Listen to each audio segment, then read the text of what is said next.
విమోచించెను. ప్రజలలో నీవు మహాశ్రేష్ఠుడవు, ధన్యుడవు ధన్యుడవు నీవు, ధన్యుడవు ధన్యుడవు నీవు, ధన్యుడవు. ఓ ఇశ్రాయేలు బహు ధన్యుడవు, ఓ ఇశ్రాయేలు బహు ధన్యుడవు. నీ పాపము పరిహారమాయే, నీ అతిక్రమము తొడువబడే. నీ పాపము పరిహారమాయే, నీ అతిక్రమము తొడువబడే.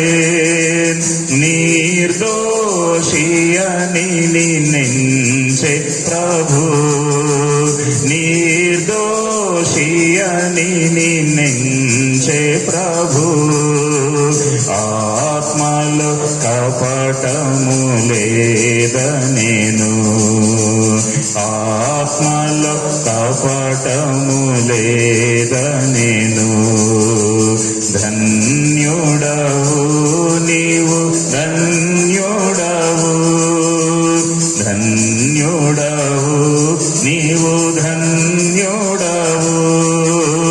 ఓ ఇశ్రాయేలు బహు ధన్యుడవు, ఓ ఇశ్రాయేలు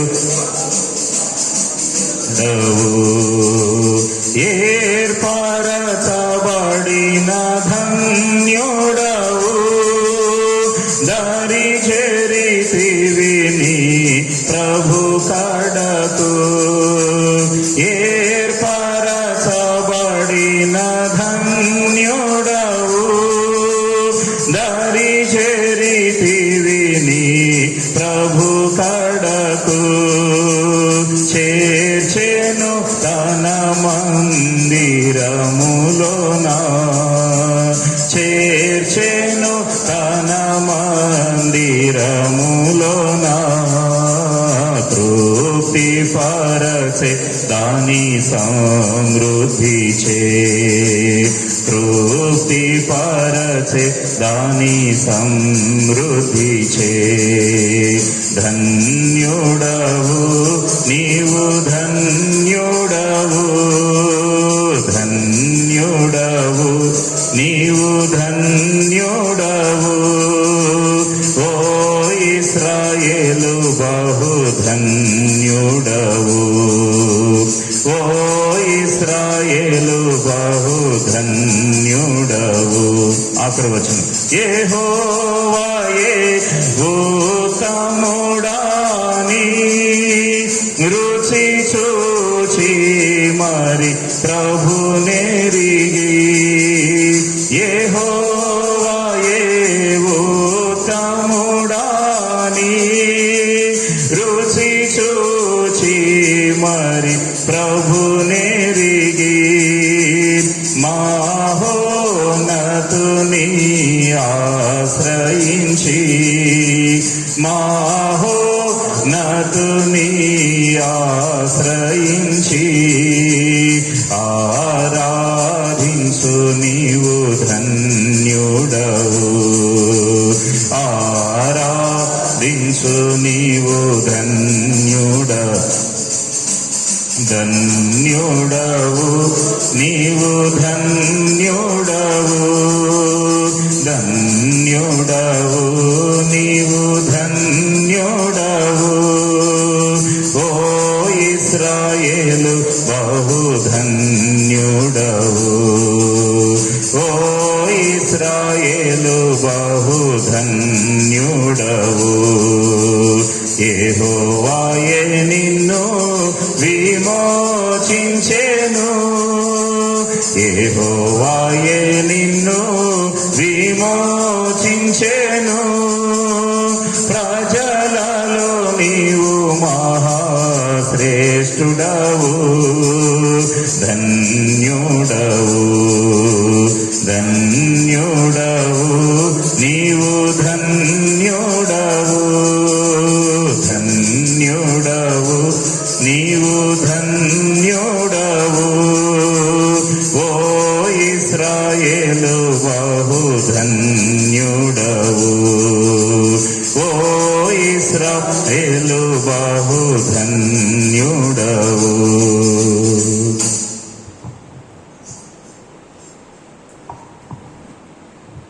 ప్రార్థన చేసుకుందాము. ఈ సమయంలో మార్కన్న వాక్యం నిమిత్తమై ప్రార్థించండి. రండి, ముందుకు రండి అన్న, ముందుకు రండి.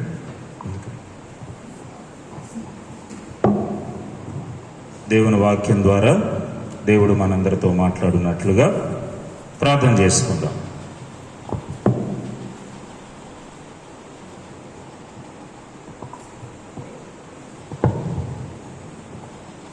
ప్రేమగల తండ్రి, కృపగలిగిన దేవా, నమ్మకమైన ప్రభువా, యేసుక్రీస్తు నామములో మీకు వందనాలు చెల్లిస్తుంటున్నాం తండ్రి. సాయంకాల సమయంలో ఈ దాసం ద్వారా ప్రభువా ఎత్తబడే వాక్యం మా హృదయాలు ఫలింపజేయండి నాయన.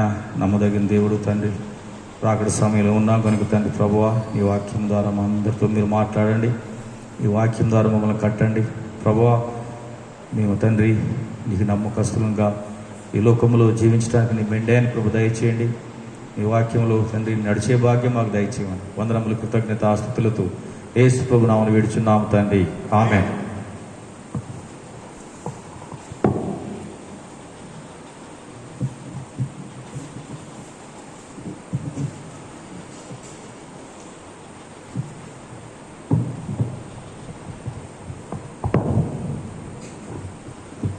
ప్రియులారా, ప్రతి గురువారం కూడా ఈ రీతిగా మనము బైబిల్ స్టడీ కొరకు దేవుని యొక్క సన్నిధిలోనికి మనము చేరి వస్తూ ఉంటూ ఉన్నాం.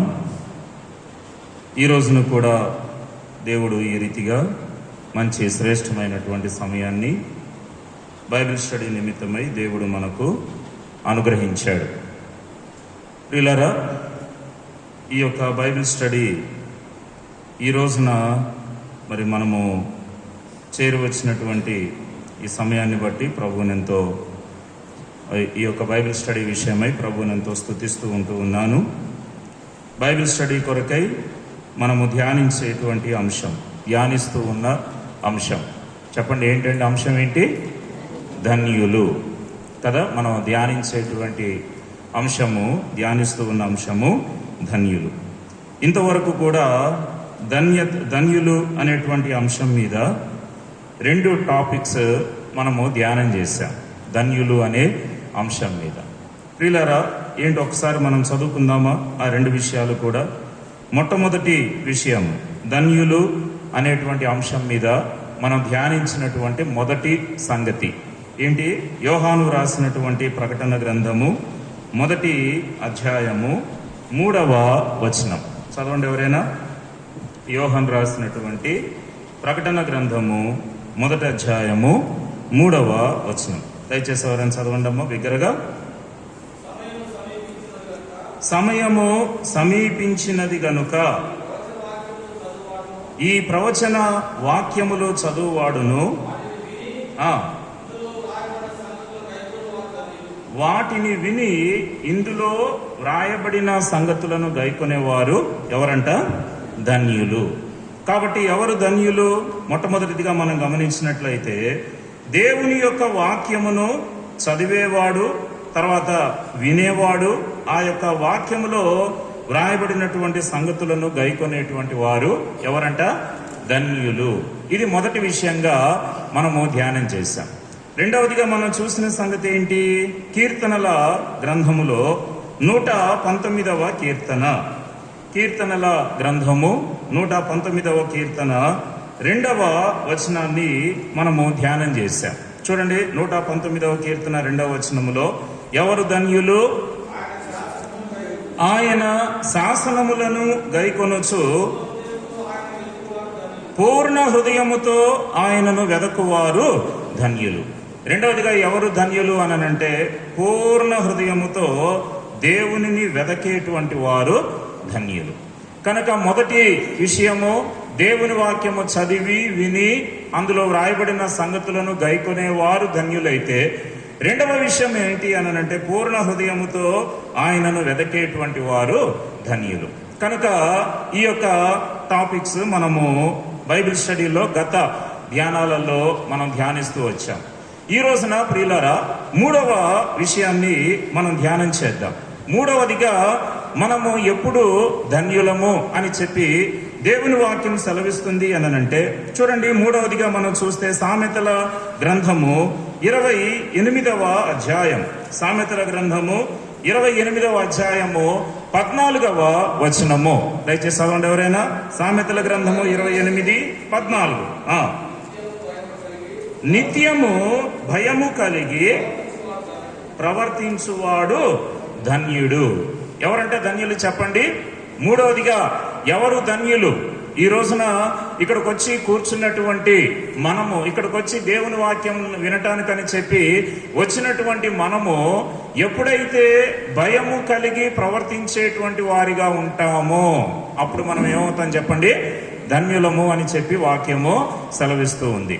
ప్రియులారా, మనము దేవుని మందిరానికి వచ్చినటువంటి తర్వాత ఒకవేళ భయము లేనటువంటి వారంగా, అంటే దైవ భయము లేనటువంటి వారంగా మనము ఒకవేళ జీవించినట్లయితే మనము మన ఆత్మీయ జీవితంలో ధన్యులుగా మనము పిలువబడలేం. మందిరానికి వచ్చి కూర్చున్నా సరే, మందిరంలో దేవుని వాక్యమును వింటున్నప్పటికీ కూడా ఒకవేళ దైవ భయము అనేటువంటిది మనలో లేని పక్షాన, దైవ భయము అనేటువంటిది మనలో ఒకవేళ ఉండలేకపోయినట్లయితే ప్రియులారా, మనము దేవుని ఎదుట ధన్యులముగా ఎంచబడలే. కాబట్టి ఇక్కడ భక్తుడు సెలవిస్తూ ఉంటూ ఉన్నాడు, నిత్యము భయము కలిగి ప్రవర్తించువాడు ఎవరంట?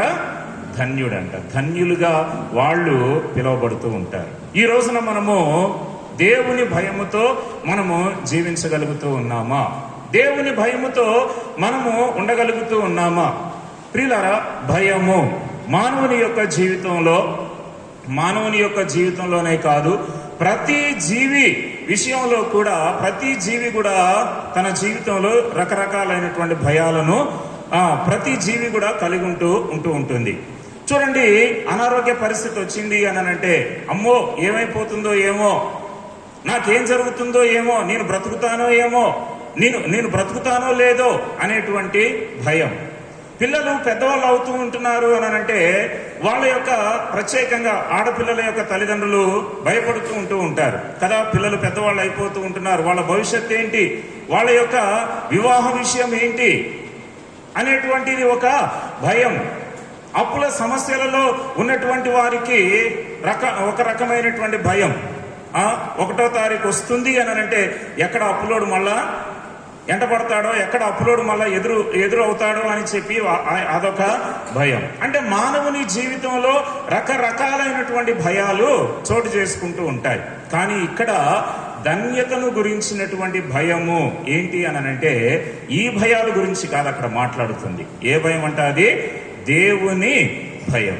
దేవుని భయముతో మన జీవితంలో మనం ఎప్పుడైతే జీవించగలుగుతామో అటువంటి ప్రజలంగా మనం ఉండగలిగినప్పుడు మనము ధన్యులము అని చెప్పి పిలువబడుతున్నాం. ఎప్పుడంట ఆ ప్రవర్తన ఎప్పుడు ఉండాలంట? మళ్ళీ ఒకసారి చదవండమ్మా. సామెతల గ్రంథం 28వ అధ్యాయము 14వ వచనంలో, నిత్యము, చూసారా అండి, ఎప్పుడంట భయము? నిత్యము భయము కలిగి ప్రవర్తించేవాడు ధన్యుడు. భయము అనేటువంటి పదము రకరకాల భాషలలో మనము రకరకాల పదాలు ఉంటూ ఉంటాయి. సరే, హిందీలో ఏమంటారు భయము అని అంటే? హిందీలో డర్ కదా, హిందీలో డర్ అనంటే భయం. ఇంగ్లీష్లో భయము అనంటే ఫియర్ కదండి, ఇంగ్లీష్లో ఫియర్, తెలుగులో భయము. హిబ్రూ భాషలో భయము అనేటువంటి పదానికి ఏమంటారు అని అంటే ఈరా అని పిలుస్తారు. చెప్పండి, అందరూ పలకండి. ఈరా అనంటే భయము అన్నమాట. అంటే హిబ్రూ లాంగ్వేజ్లో, హిబ్రూ భాషలో ఈరా అని చెప్పి పిలుస్తారు, అది భయము.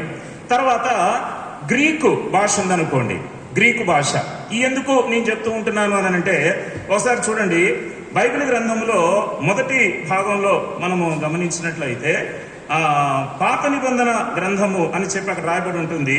అక్కడ ఇది ఆదిమ హెబ్రీ భాషలో నుండి భాషాంతరము చేయబడినది అని చెప్పి అక్కడ రాసి ఉంటుంది కదా. ఏ భాషలో నుంచి అంట భాషాంతరము? ఆదిమ హెబ్రీ భాషలో నుండి భాషాంతరము చేయబడినది. కాబట్టి ప్రభుచితమైతే ఆ యొక్క సందర్భాలను బట్టి హెబ్రీ, గ్రీకు, లాటిన్ విషయాలు కూడా మనము, ఆ పదాలు కూడా మనము కొన్ని మనం కూడా నేర్చుకుందాం. హిబ్రూ భాషలో భయము అనంటే ఈరా అని చెప్పి పిలుస్తారు. తర్వాత గ్రీకు భాషలో భయము అనంటే ఫోబోస్ అని చెప్పి పిలుస్తారు. పలకండి అందరూ, ఏమంటారు? ఫోబోస్. గ్రీక్ భాషలో ఫోబోస్ అని చెప్పి పిలుస్తారు.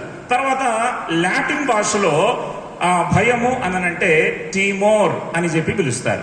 అందరూ పలకండి, టీమోర్, టీమోర్. మళ్ళొకసారి పలకండి. హిబ్రూ భాషలో ఈరా, పలకండి అందరూ. తర్వాత గ్రీకు భాషలో ఫోబోస్, గ్రీక్ భాషలో ఫోబోస్. తర్వాత లాటిన్ భాషలో టీమోర్. అంటే ఏంటి? మళ్ళీ ఈ నేర్చుకుని అసలు తెలుగు మర్చిపోయారు. అంటే ఏంటి? దాని అర్థం ఏంటి చెప్పండి? భయము. కాబట్టి ప్రియులారా, మనము భయము అనంటే ఈ రకరకాలైనటువంటి భయాలు మానవుని జీవితంలో చోటు చేసుకుంటాయి. ఉదాహరణకు చూడండి, కొంతమంది జీవితాలలో భయాలు ఎట్లా ఉంటూ ఉన్నాయి. ఉదాహరణకు ఆదికాండము 15వ అధ్యాయం దగ్గరకు వద్దాం. ఆదికాండము 15వ అధ్యాయము మొదటి వచనం చదవండి ఎవరైనా. ఆదికాండము 15వ అధ్యాయం మొదటి వచనములో, ఇవి జరిగిన తరువాత యెహోవా వాక్యము అబ్రాహామునకు దర్శనమందు వచ్చి చూసారండి ఏమంటున్నాడు అక్కడ? అబ్రామా భయపడకుము అని చెప్పి అక్కడ అబ్రాము తోటి దేవుని యొక్క వాక్యము మాట్లాడటము మనము చూస్తూ ఉంటున్నాం. అంటే ఇప్పుడు అబ్రాము యొక్క జీవితంలో ఒక భయం, అబ్రాము యొక్క జీవితంలో ఒక భయం ఏంటి? అబ్రాము జీవితంలో ఉన్న భయం ఏంటి? సంతానం లేదు అనేటువంటి ఒక భయం కదండి. ఇది భౌతిక సంబంధముగా అబ్రామునకు ఉన్నటువంటి భయం. కాబట్టి సంతానం లేదు అనేటువంటి భయము అబ్రాము యొక్క జీవితంలో ఉంది. తర్వాత మరొక వ్యక్తిలో ఒక భయం కనపడుతుంది. ఆదికాండములో 32వ అధ్యాయమును మనం చూసినట్లయితే, ఆదికాండము 32వ అధ్యాయము 11వ వచనం. ఆదికాండము 32వ అధ్యాయం 11వ వచనం. నా సహోదరుడైన ఏశావు చేతి నుండి దయచేసి నన్ను తప్పించుము.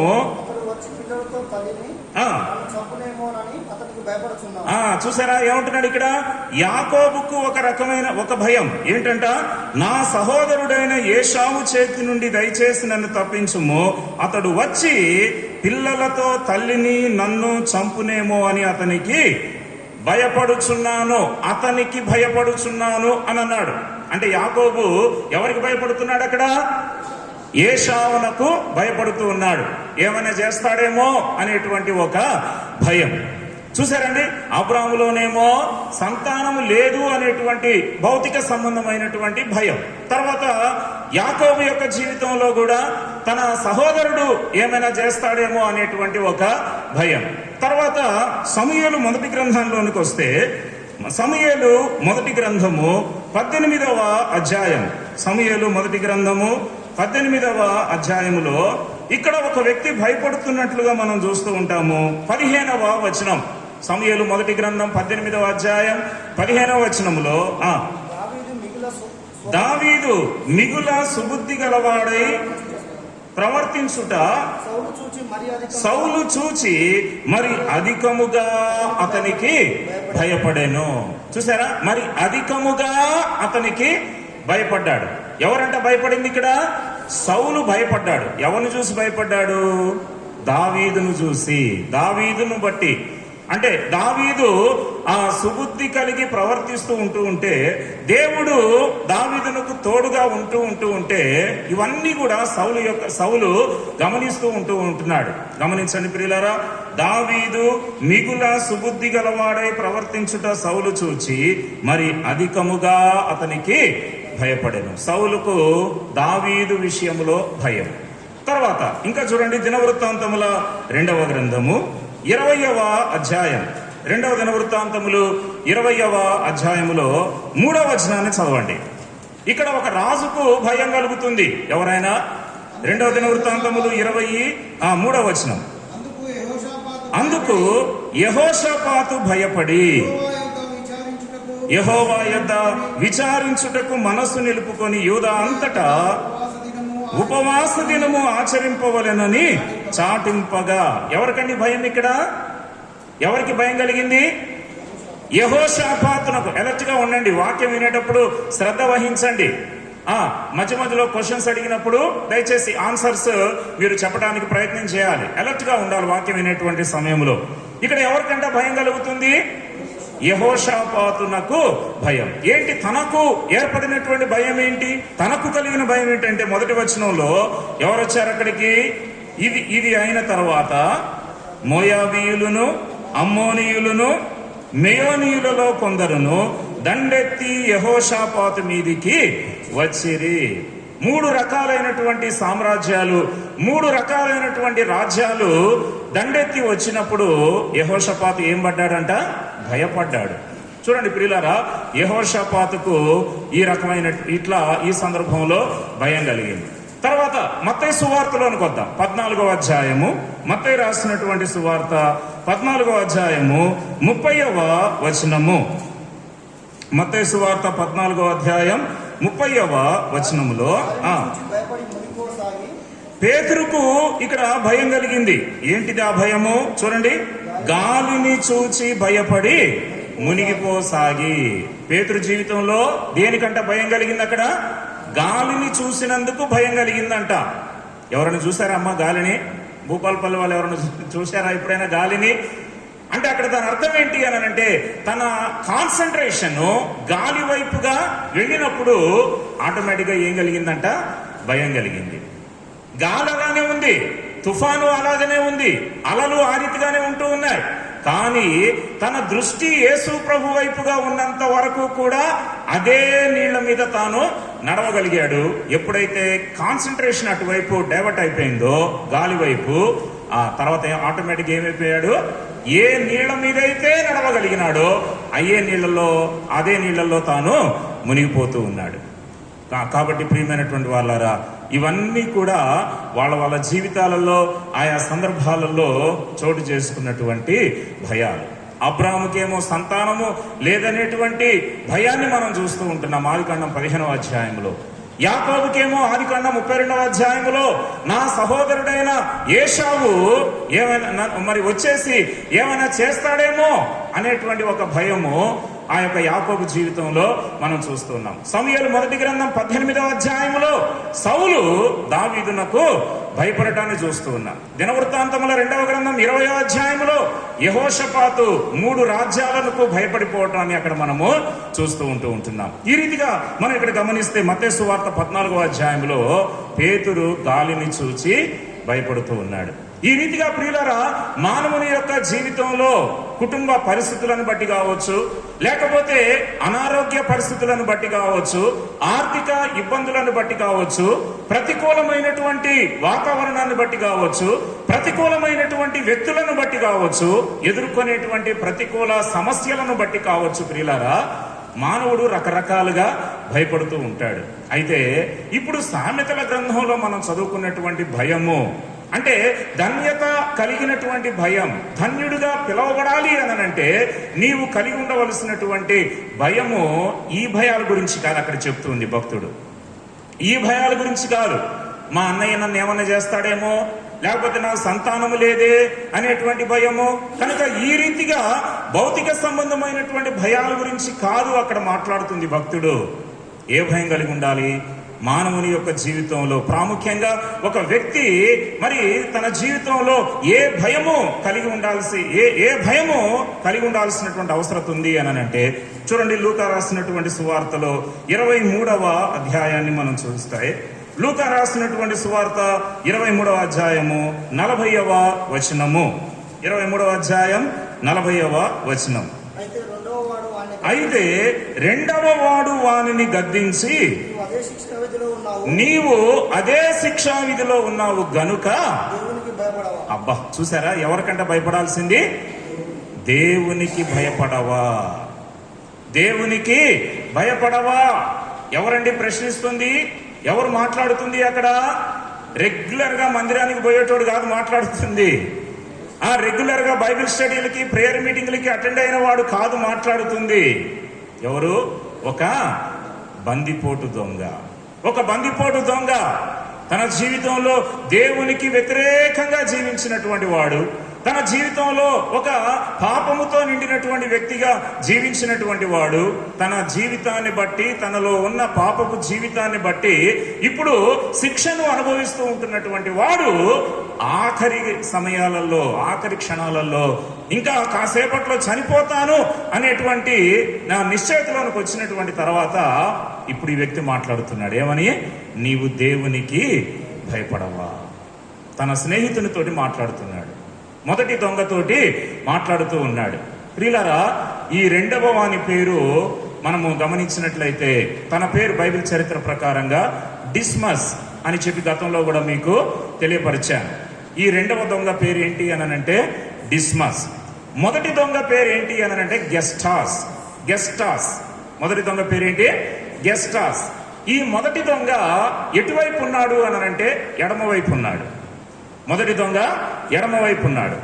రెండవ దొంగ అంటే హెచ్చరించినటువంటి దొంగ, మారుమనసు పొందినటువంటి దొంగ, దేవునికి భయాన్ని, ఆ దేవునికి భయపడినటువంటి దొంగ ఎటువైపు ఉన్నాడు అనంటే కుడివైపున ఉన్నాడు. ఎందుకు అలా నేను చెప్తున్నాను అనంటే, చూడండి, మత్తయి రాసినటువంటి సువార్త 25వ అధ్యాయం. మత్తయి రాసినటువంటి సువార్త 25వ అధ్యాయంలో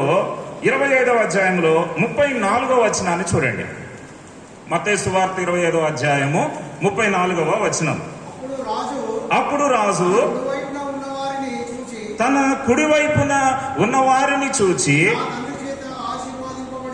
నా తండ్రి చేత ఆశీర్వదింపబడిన వారలారా రండి అని అంటున్నాడు. చూసారండి, రాజు తన కుడివైపున ఉన్న వారిని చూచి, ఈ కుడివైపున ఉన్నవారు ఏం చేయబడ్డారండి? ఆశీర్వదించబడ్డారు.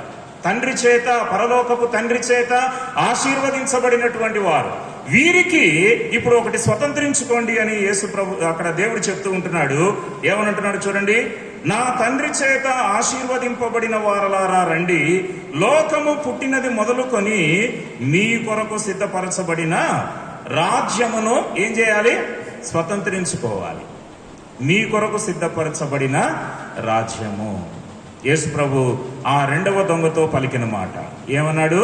నేడు నీవు నాతో కూడా పరదైసులో ఉందువు, నా రాజ్యంలోనికి వస్తావు, నా రాజ్యంలో నేడే ఉంటావు అని దేవుడు అక్కడ మాట్లాడినాడు. కాబట్టి ప్రియులారా, కుడివైపున ఉన్నటువంటి ఆ దొంగ మారు మనసు పొందినటువంటి దొంగగా, తన పేరు డిస్మస్ గా మనం చూస్తూ ఉంటున్నాం. అయితే ఆ యొక్క మొదటి దొంగ మాత్రము ఆఖరి సమయాలలో కూడా తాను దేవుని గురించి, దేవుని విషయమై తాను భయపడలేదు. చూడండి, మొదటగా ఇద్దరు యేసు ప్రభువుని దూషించిన వాళ్లే. ఇద్దరు బందిపోటు దొంగలు కూడా యేసు ప్రభువుని దూషించారు, అపహసించారు, నిందించారు. దానికి ఆధారం ఏంటంటే మత్తయి రాసినటువంటి సువార్తలో మనము గమనిస్తాము. 27వ అధ్యాయం చూడండి. మత్తయి రాసినటువంటి సువార్త 27వ అధ్యాయము 44వ వచనం. 44వ వచనం. ఆయనతో కూడా సిలువ వేయబడిన బందిపోటు దొంగలును అని అన్నాడు అక్కడ. అవునా? బందిపోటు దొంగలును అలాగే ఆయనను నిందించిరి. ఎంతమంది అంట నిందించింది అక్కడ? బందిపోటు దొంగలును అని అన్నాడు. అంటే ప్లూరల్ ఫామ్ కదండి, బహువచనాన్ని అక్కడ వాక్యము సెలవిస్తూ ఉంది. అంటే ఇద్దరు బందిపోటు దొంగలు కూడా, గెస్టాసు మరియు డిస్మస్, ఇద్దరు కూడా మొట్టమొదటగా ఆయనను దూషించారు, నిందించారు, అపహాస్యం చేశారు. కానీ ఆ తర్వాత యేసు ప్రభువులో ఉన్నటువంటి దీనత్వము, యేసు ప్రభువులో ఉన్నటువంటి విజ్ఞాపన, యేసు ప్రభువులో ఉన్నటువంటి తగ్గింపు, ఆయన మంచితనము, ఆయన ప్రేమ ఇవంతా కూడా చూసిన తర్వాత డిస్మస్ లో కార్యం జరిగింది. అందుకని అంటున్నాడు, నీవు దేవునికి భయపడవా అని చెప్పి మొదటి దొంగను ప్రశ్నిస్తూ ఉన్నాడు. ప్రియులారా, మానవుని యొక్క జీవితంలో రకరకాలైనటువంటి భయాలు చోటు చేసుకుంటూ ఉంటున్నాయి. కానీ దైవ రాజ్యానికి నిన్ను నడిపించేటువంటి భయము, ఆయన రాజ్యమును స్వతంత్రించుకునేటట్లుగా నిన్ను తయారు చేసేటువంటి ఆ భయము ఏంటి అనంటే, మీ అన్నయ్య ఏదో చేస్తాడనేటువంటి భయము కాదు, లేకపోతే భౌతికంగా నీకేదో ఉన్నటువంటి కొరతను బట్టి దాని గురించినటువంటి భయము కాదు. కానీ నిన్ను సృష్టించినటువంటి ఆ సృష్టికర్త అయినటువంటి దేవుడంటే భయము కలిగి నీవు జీవించగలిగినట్లయితే వీళ్ళరా, నువ్వు అప్పుడు ఏమవుతావంట, నిత్యము భయము కలిగి ప్రవర్తించువాడు ధన్యుడు అని చెప్పి సామెతల గ్రంథంలో సెలవిస్తూ ఉంది. కనుక ఈ రోజున అటువంటి ధన్యతను నీవు స్వతంత్రించుకోగలుగుతున్నావా లేదా? రక్షణ పొంది ఎన్నో సంవత్సరాలు అయి ఉండొచ్చు, ఎన్నో సంవత్సరాల నుంచి ఆరాధన చేస్తూ ఉన్నటువంటి వ్యక్తిగా నీవు ఉండి ఉండవచ్చు, ఎన్నో సంవత్సరాల నుంచి రెగ్యులర్ గా బల్లలో పాలు పొందుతూ ఉంటున్నటువంటి వ్యక్తిగా, మందిరానికి క్రమంగా వస్తూ ఉంటున్నటువంటి వ్యక్తిగా నీవు ఉండి ఉండవచ్చు. కానీ ఒకవేళ నీలో ప్రియులారా ఆ భయం అనేది లేకపోతే, దేవుని భయం అనేటువంటిది గనక లేకపోయినట్లయితే నీ ఆత్మీయ జీవితం అంతా కూడా ఏమైపోతుందండి, బూడిదలో పోసిన పన్నీర్లాగా అయిపోతుంది. వ్యర్థమైనటువంటి జీవితమే అది, వ్యర్థమైన జీవితమే. ప్రతి వ్యక్తికి కూడా దేవుని భయం ఉండాలి, దేవుని భయము ఉండాలి, తల్లిదండ్రుల యొక్క భయము కూడా ఉండాలి. స్కూల్కి వెళ్ళినప్పుడు టీచర్ యొక్క భయము కూడా ఖచ్చితంగా స్టూడెంట్కి ఉండాలి. ప్రియులారా, మందిరానికి వస్తూ ఉంటున్నాము అని అంటే మనము ఖచ్చితంగా దైవ భయముతోటి నిండినటువంటి వారంగా, దైవ భయము కలిగినటువంటి ప్రవర్తన కలిగినటువంటి వారంగా మనం ఉండాలి. దేవుని భయము లేకుండా ఇష్టానుసారంగా మాట్లాడటం, దేవుని భయము లేకుండా ఇష్టానుసారంగా కూర్చోవడం, ఇష్టానుసారంగా ఉండటం, ఇష్టానుసారంగా మాట్లాడటం, ఇష్టానుసారంగా ప్రవర్తించటం మనం గనక ఒకవేళ చేసినట్లయితే నువ్వు ధన్యుడిగా నువ్వు ఎలా పిలువబడతావు? నీ ఆత్మీయ జీవితము నీకు నష్టాన్ని కలిగిస్తూ ఉంటుంది. తర్వాత నిన్ను బట్టి నీ తోటి విశ్వాసిని కూడా నష్టంలోనికి తీసుకుని వెళ్ళే ప్రమాదం కూడా ఉంది పిల్ల. కాబట్టి ఆ రెండవ దొంగ ప్రశ్నిస్తూ ఉన్నాడు. ఆ రోజున మొదటి దొంగను ప్రశ్నిస్తూ వచ్చాడు. ఈ రోజున ఆ ప్రశ్న మనం వేసుకుందాం. నిజంగా మనము దేవునికి భయపడుతున్నామా? నిజంగా మనము దేవునికి భయపడుతున్నామా? సెల్ఫ్ ఎగ్జామినేషన్ చేసుకోవాలి. ప్రభు దగ్గరకు వచ్చిన తర్వాత స్వపరీక్ష అనేటువంటిది మనకు చాలా ప్రాముఖ్యమైంది. వేరే వాళ్ళు దేవునికి భయపడుతున్నారా లేదా అనేది నీకు అనవసరం. అసలు నీలో ఉందా దేవుని భయం? గడగడ వణుకుతున్నావా? దేవుడంటే వణుకుతున్నావా? లూకా సువార్త 12వ అధ్యాయం చూడండి. లూకా రాసిన సువార్త 12వ అధ్యాయములో 5వ వచనం. ఇక్కడ యేసు ప్రభువే స్వయంగా మాట్లాడి చెప్తూ ఉన్నటువంటి విషయము. లూకా సువార్త 12వ అధ్యాయం 5వ వచనములో, ఎవనికి మీరు భయపడవలెనో మీకు తెలియజేయుదును. చూడండి, ఎవరికంటే భయపడాల్సింది? చంపిన తరువాత నరకములో పడద్రోయ శక్తి గలవానికి భయపడుడి, ఆయనకే భయపడుడని మీతో చెప్పుచున్నాను. ఆయనకే ఏం చేయాలి? భయపడాలి. ఎవరికి భయపడేది అని అంటే నీ దేహాన్ని మాత్రమే చంపగలిగినటువంటి వానికి కాదంట మనం భయపడాల్సింది.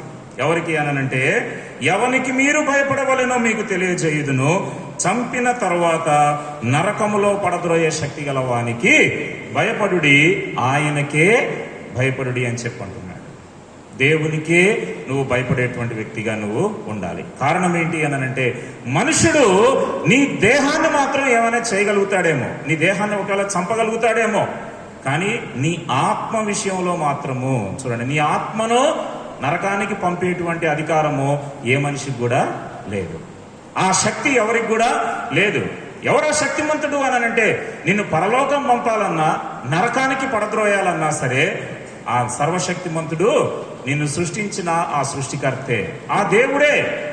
కాబట్టి ప్రియులారా, దేహాన్ని మాత్రము చంపేటువంటి వారికి మనం భయపడటం కాదు, కానీ మన ఆత్మను కూడా నరకంలో పడద్రోయే శక్తి కలిగిన ప్రభువైన యేసుక్రీస్తు వారికి మనము భయపడాలి. ఆ భయము నీకు ఆశీర్వాదాన్ని కలిగిస్తుంది. ఆ భయము నిన్ను గొప్ప ధన్యతలోనికి నిన్ను నడిపిస్తూ ఉంది. ఇప్పుడు దేవునికి ఎవరు భయపడ్డారు అనేటువంటి విషయాలు కూడా మన వాక్యానుసారంగా చూద్దాం. చూడండి, దేవునికి భయపడినటువంటి ప్రజలను మనం గమనిస్తే ఆదికాండము 22వ అధ్యాయం.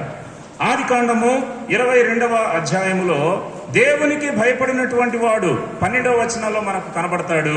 ఆదికాండము 22వ అధ్యాయం 12వ వచనం. అప్పుడు ఆయన ఆ చిన్నవాని మీద చెయ్యి వేయకుము, అతనిని ఏమీ చేయకుము, నీకు ఒక్కడైన నీ కుమారుని నాకియ వెనుతీయలేదు గనుక నీవు దేవునికి భయపడువాడవని ఇందువలన నాకు కనబడుచున్నదనెను. ప్రభు దూత మాట్లాడుతూ ఉన్నాడు, దేవుని దూత మాట్లాడుతూ ఉన్నాడు. అబ్రహామా, ఇందువలన నాకు క్లియర్గా నాకు కనబడుతుంది, స్పష్టంగా నాకు కనపడుతుంది. ఏంటి అనంటే, నీవు దేవునికి భయపడువాడవు. ఆ భయమే తనను గొప్ప ఆశీర్వాదంలోనికి తీసుకొని వచ్చింది. చూడండి, అబ్రహాముకి ఇచ్చినటువంటి ఆశీర్వాదాన్ని మనం చూస్తే అదే అధ్యాయంలో 22వ అధ్యాయంలో 17వ వచనాన్ని చూడండి. 16-17 వచనాలు. 16-17. నీవు నీకు ఒక్కడే అయి ఉన్న నీ కుమారుని ఈయ వెనుక తీయక ఈ కార్యము చేసినందున నేను నిన్ను ఆశీర్వదించి ఆకాశ నక్షత్రముల వలెను సముద్ర తీరమందలి ఇసుక వలెను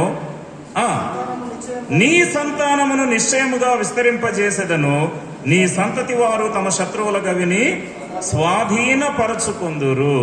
చూసారా, ఎంత గొప్ప ఆశీర్వాదం వచ్చేసిందండి. తన సంతానానికి దేవుడు ఇస్తూ ఉంటున్నటువంటి ఆశీర్వాదం, తన వంశానికి దేవుడు ఇస్తూ ఉంటున్నటువంటి ఆశీర్వాదం. ఎందుకు వచ్చింది అటువంటి ఆశీర్వాదం అనంటే, అబ్రహాము దేవునికి భయపడినందున. దేవునికి భయపడినందున. మానవుడికి భయపడితే ఆ మానవుని ముందు నువ్వు చీప్ అయిపోతావేమో, ఆ మానవుని ముందు నువ్వు లీనియన్స్ అయిపోతావేమో, ఆ మానవుడు నిన్ను లెక్క చేయకపోవచ్చేమో. కానీ దేవుని ముందు అట్లా కాదు ప్రియులారా. దేవునికి నువ్వు భయపడితే దేవుని ముందు నువ్వు దీవించబడతావు, దేవుని ముందు నీవు ఆశీర్వదించబడతావు, నీవు దీవించబడతావు, నీ కుటుంబము కూడా దీవించబడుతుంది. అబ్రహాము దేవునికి భయపడ్డాడు కాబట్టే గొప్ప ఆశీర్వాదాన్ని తాను తన వంశంలో స్వతంత్రించుకోగలిగాడు. రెండవదిగా చూడండి, ఆదికాండములో మరొక వ్యక్తి మనకు కనపడతాడు, దేవునికి భయపడిన వాడు. 42వ అధ్యాయం. ఆదికాండము 42వ అధ్యాయము 18వ వచనం. ఆదికాండము 42:18లో మూడవ దినమున యోసేపు వారిని చూచి నేను దేవునికి భయపడువాడను అని అన్నాడు. యోసేపు చెప్తూ ఉన్నాడు, తన యొక్క సాక్ష్యాన్ని చెప్తూ ఉన్నాడు అక్కడ. నేను ఎవరండి? నేను దేవునికి భయపడువాడను. చెప్పుకోగలవా నువ్వు? నాకు నిజంగా దేవుని భయం ఉందండి, నేను దేవునికి భయపడేటువంటి వ్యక్తినండి అని చెప్పి నువ్వు యథార్థమైనటువంటి మనస్సుతోటి నువ్వు ఇక్కడ కూర్చున్నటువంటి నీవు చెప్పగలవా? యోసేపు తన జీవితంలో దేవుని భయం గలవాడు.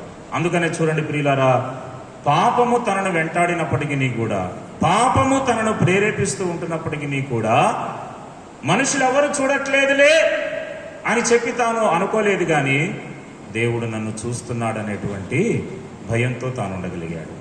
దేవుడు నన్ను గమనిస్తున్నాడు, దేవుడు నన్ను పరీక్షిస్తున్నాడు, దేవుడు నన్ను దృష్టిస్తున్నాడు, దేవుడు నన్ను చూస్తున్నాడు అనేటువంటి ఆ భయమే యోసేపును ఎలా తయారు చేసిందండి? చూడండి, ఆదికాండము 49వ అధ్యాయంలో ఆ భయము తనలో ఉండబట్టి యోసేపు ఎలా తయారయ్యాడు? ఆదికాండం 49వ అధ్యాయము 22వ వచనం. 22వ వచనం. ఏమయ్యాడు? యోసేపు ఫలించడి కొమ్మ. ఫలించడి కొమ్మ. కొమ్మ ఉంది కానీ దాంట్లో ఫలం అనేది రాకపోతే ఉత్తిదే, ఏదో ఉండటానికి ఏదో ఉన్నదన్నట్లే. కాబట్టి యోసేపు అలా కాదు, ఏమయ్యాడండి? ఫలించడి కొమ్మగా తాను ఉండగలిగాడు. యోసేపు తన జీవితంలో ఆశీర్వదించబడ్డాడు. యోసేపు తన జీవితంలో వర్ధిల్ల చేయబడ్డాడు. కారణం ఏంటంటే ప్రియులారా, దైవ భయాన్ని కలిగిన వాడు. అబ్రహాము తన జీవితంలో దేవుని భయం కలిగిన వాడు. యోసేపు తన జీవితంలో దేవుని భయం కలిగిన వాడు. తర్వాత చూడండి, నిర్గమాకాండంలో మొదటి అధ్యాయంలోనికి వస్తే, నిర్గమాకాండము మొదటి అధ్యాయము 21వ వచనము. నిర్గమాకాండము మొదటి అధ్యాయం 21వ వచనం. ఆ మంత్రసానులు దేవునికి భయపడినందున ఆ మంత్రసానులు దేవునికి భయపడినందున ఆయన వారికి వంశాభివృద్ధి కలుగజేసెను. ఎవరిక్కడ దేవునికి భయపడింది? మంత్రసానులు దేవునికి భయపడ్డారు. ఏంటి వాళ్ళ పేర్లు ఏంటి? 15వ వచనంలో రాయబడి ఉంది, షిఫ్రా, పూయా అనేటువంటి హెబ్రీయుల మంత్రసానులు. షిఫ్రా, పూయా అనబడినటువంటి ఆ ఇద్దరు స్త్రీలు కూడా దైవ భయాన్ని కలిగినటువంటి వారిగా ఉన్నారు. అందుకని గమనించండి ప్రియులారా, దేవుడు ఏం చేశాడు? దేవుని భయము అక్కడ నిజంగా ఒక సవాలుతో కూడుకున్నటువంటి పరీక్షే వాళ్ళకి అక్కడ ఎదురైంది. ఏంటి వాళ్ళకి ఎదురైనటువంటి పరీక్ష అనంటే, గమనించండి 16వ వచనములో ఐగుప్తు రాజు ఏమన్నాడు? మీరు హెబ్రీ స్త్రీలకు మంత్రసాని పని చేయుచు వారిని కాన్పు పీటల మీద చూచినప్పుడు మగవాడైన ఎడల వాని చంపుడి, ఆడుదైన ఎడల దాని బ్రతుకనీయుడని వారితో చెప్పాను. మగబిడ్డ పుడితే చంపేసేయండి, ఆడపిల్ల పుడితే బ్రతకనివ్వండి అని చెప్పి ఐగుప్తు రాజు ఆజ్ఞాపించాడు. రాజు శాసించినటువంటి వాడు, ఆజ్ఞాపించినటువంటి వాడు ప్రియులారా. కానీ షిఫ్రా, పూయ అనబడినటువంటి ఆ ఇద్దరు స్త్రీలు కూడా కంటికి కనబడుతున్నటువంటి ఆ ఐగుప్తు రాజుకి భయపడటం కాదు, కానీ వాళ్ళు అదృశ్య దేవుడైన దేవునికి భయపడ్డారు. దేవునికి భయపడ్డారు. యెహోవా అంటే గడగడలాడిపోయారు, వణికారు. అందుకనే ఐగుప్తు రాజు చెప్పినట్లు చేయకుండా ఏం చేశారంటే, వాళ్ళు దేవునికి భయపడి మగ పిల్లలను బ్రతుకనిచ్చారంట. ఇప్పుడు ఎప్పుడైతే వాళ్ళు ఆ రీతిగా దేవునికి భయపడ్డారో వాళ్ళకు ఒక అభివృద్ధిని ఇచ్చాడంట దేవుడు. ఏం అభివృద్ధి? 21వ వచనంలో, ఆ మంత్రసానులు దేవునికి భయపడినందున ఆయన వారికి వంశాభివృద్ధి కలుగజేశాడు. వాళ్ళ యొక్క వంశాన్ని ఏం చేశాడు దేవుడు? అభివృద్ధి కలుగజేశాడు. ఆ యొక్క వంశంలో అభివృద్ధిని ఇచ్చాడు. ప్రియులారా, దేవుని భయముతో ఉంటే నువ్వు ఎప్పటికైనా సరే దీవించబడతావే తప్ప నువ్వు ఏమాత్రం కూడా నష్టపోవు. కంటికి కనిపించేటువంటి మనుషులకు మనం ఎంతో భయపడుతూ ఉంటున్నాం. వాళ్ళు ఏం చేస్తారో, వీళ్ళేం చేస్తారో, వాళ్ళు ఎట్లా ప్రవర్తిస్తారో, వీళ్ళు ఎట్లా ప్రవర్తిస్తారో అని చెప్పి సమాజంలో ఉంటున్నటువంటి నరులకు నీవు భయపడుతూ ఉంటున్నావే, మరి నిన్ను సృష్టించిన సృష్టికర్తకు భయపడుతూ ఉన్నావా? ఆ రెండవ దొంగ ప్రశ్నిస్తూ ఉన్నాడు, నీవు దేవునికి భయపడవా? అబ్రహాము భయపడ్డాడు, ఆశీర్వాదము. యోసేపు భయపడ్డాడు, ఫలించెడి కొమ్మ. మంత్రసానులు భయపడ్డారు, వంశాభివృద్ధి దేవుడు కలుగజేశాడు. ప్రియులారా, ఈ రోజున నువ్వు ఎటువంటి భయాలతో వచ్చి ఈ రోజున దేవుని మందిరంలో కూర్చున్నావో నాకైతే తెలియదు, కానీ నువ్వు దైవ భయాన్ని కలిగి ఉండి నువ్వు దేవుని సన్నిధిలో కనుక నువ్వు ఉంటే దేవుడు నిన్ను గొప్పగా దీవిస్తాడు. నిన్ను దీవిస్తాడు, నీ వంశాన్ని దీవిస్తాడు, నీ కుటుంబాన్ని కూడా ఆశీర్వదిస్తాడు. దైవ భయము మనకు ఆశీర్వాదాన్ని కలిగించేటువంటిది. కాబట్టి ప్రియులారా, ఈ రోజున మనము దేవుని భయముతో ఉంటున్నామా లేదా అనేటువంటిది స్వపరీక్ష చేసుకుందాం. అయితే దేవుని భయముతో ఉన్నటువంటి వ్యక్తులను మనం చూస్తూ వచ్చాం. రకరకాలైనటువంటి భయాలతో కలిగి ఉన్నటువంటి వ్యక్తులను కూడా మనము చూస్తూ వచ్చాం.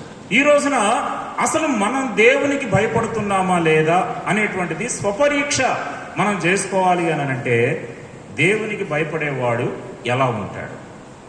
దేవునికి భయపడేవాడు ఏంటంటే, ప్రశ్న ఏంటి చెప్పండి? ఇప్పుడు బైబిల్ స్టడీలో ప్రశ్న ఏంటి అని అంటే, దేవునికి భయపడేవాడు ఎలా ఉంటాడు?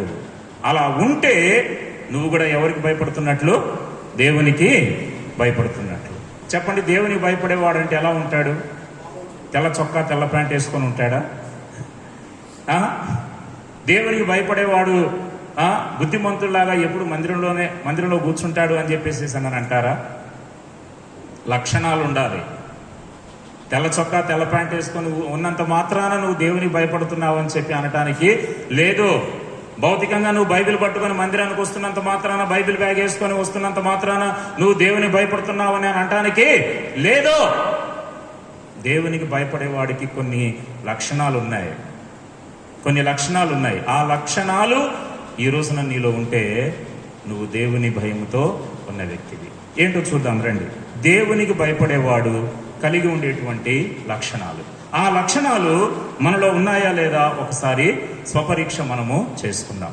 ప్రకటన గ్రంథం మొట్టమొదటి విషయానికి మనం వచ్చినట్లయితే, దేవునికి భయపడేటువంటి వాడు ఎలా ఉంటాడు అనంటే, గమనించండి ప్రియమైన వారలారా, ప్రకటన గ్రంథము మొట్టమొదటి సంగతి 19వ అధ్యాయం. ప్రకటన గ్రంథము 19వ అధ్యాయము 5వ వచనం. దయచేసి ఎవరైనా చదవండి. ప్రకటన గ్రంథం 19వ అధ్యాయము 5వ వచనము. మరియు మన దేవుని దాసులారా, ఆయనకు భయపడు వారలారా, కొద్దివారేమి గొప్పవారేమి,